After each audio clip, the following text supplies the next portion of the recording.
Today, we are talking about communication mistakes that can cost you cash. As a leader, I know you're really busy, but sometimes that causes you to make some costly communication mistakes. I want to empower you today, give you some quick tips that can help.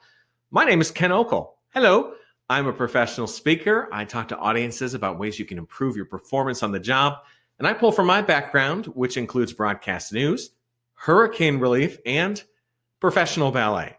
It's an unusual combination, but in each field, I had to perform at a high level every day. Give you a sneak peek. At the end of this presentation, you'll have an opportunity to download a free guide that I've put together that highlights some of the key points we're discussing. This can be good for sharing with your team or just refreshing your memory. First mistake, you don't listen. I think often when leaders get busy, you stop listening because you're having to hustle. You're going from one thing to the next. You don't have a lot of time. You may tune out some people. And I understand some folks, they may be slow talkers or they may be saying something that seems obvious. Really try to listen because sometimes someone may be telling you something really important and you don't pay attention because you're thinking about your next meeting and you miss it. And later there's a mistake or a problem that could have been easily prevented had you listened. I think each and every one of us inside has a need to be heard. We believe that the things that we are saying are important. Show respect for people, listen to them. It's a smart move, and especially when it can save you from costly mistakes or misunderstandings. Sometimes as a leader, you are going to say the wrong thing. So what do? Let me give you an example. A few years ago, I worked in an organization that was growing quickly. In addition, was built next to the old building. Everything in the addition was going to be new. It was going to be very nice. Eventually, it was announced who would be moving into the addition and who would be staying in the old building. The way the leader described it was he said, the people with the brain power are going to be moving into the new building.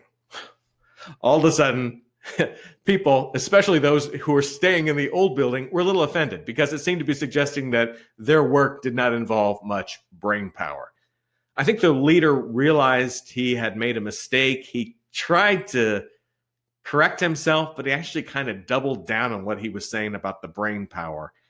It was a bad look. If you're in this type of situation and you realize, I just said the wrong thing, own the mistake. Apologize and move forward and let people know, for instance, in this instance, hey, everybody in this organization has brain power and I wish we could fit everyone into the new building. We're going to try to make the best of the situation. And thank you for forgiving me for my statement that I just made. Own the mistake and then try to move on. Don't double down on it. I have seen in some organizations a problem where they have a vision of what a customer is. And if you don't fit that vision, they don't really spend any time with you. You feel ignored. Please don't do that. Anyone who is inside your organization, anyone who walks in off the street, anyone who calls should be considered a potential customer and perhaps a potential $1 million account. You just don't know. And there have been famous stories of millionaires who have dressed relatively plainly, gone into car dealerships, been frustrated that no one would talk to them, and then gone to another dealer and bought like 10 cars. It happens. Make sure that you treat everyone well, because sometimes the person who may be browsing today can't buy, but a few years down the road, they can. And if they remember that they were treated well, they'll come back. Make sure you're not ignoring customers. Jargon. Each organization has its own internal jargon, things that people understand what it means. It's a shortcut of talking, but it can cause problems for the outside world. Here I've put up a familiar phrase, LOL, laughing out loud. I think a lot of people understand what that means, but not everyone does. So if you were to get a message with that, you're kind of like, what does that mean? You're kind of scratching your head for a moment. You're a little frustrated. Same thing can happen if you're talking to someone from the outside world, outside of your company, and you're using all of your internal jargon. That's a no-no. When you talk to the outside world, you got to explain everything. If you say something like LOL, you got to say, oh, laughing out loud. I'm sorry. Because otherwise, you're going to see the potential customer or the other person's eyes glaze over. they're not understanding what you're saying, and it's frustrating to them. And it almost may seem like they're using a lack of information or understanding to intimidate you. That's not what you want. Make sure that you're being generous with your words, that you're explaining things to people. Internal communication, hey, do whatever you want. Make it as easy as possible. Talking to the outside world, make it easy for them. Finally, let's talk about arguments. Disagreements are going to happen in an organization, but you don't want them to escalate, and you really don't want them to become personal. That just leads to a lot of problems and misunderstandings and hurt feelings. Make sure if you are in some sort of argument or disagreement with someone that you're really focused on the key point that you're talking about. Don't bring in outside stuff. Don't start saying phrases like, you never do this or you always do that. No.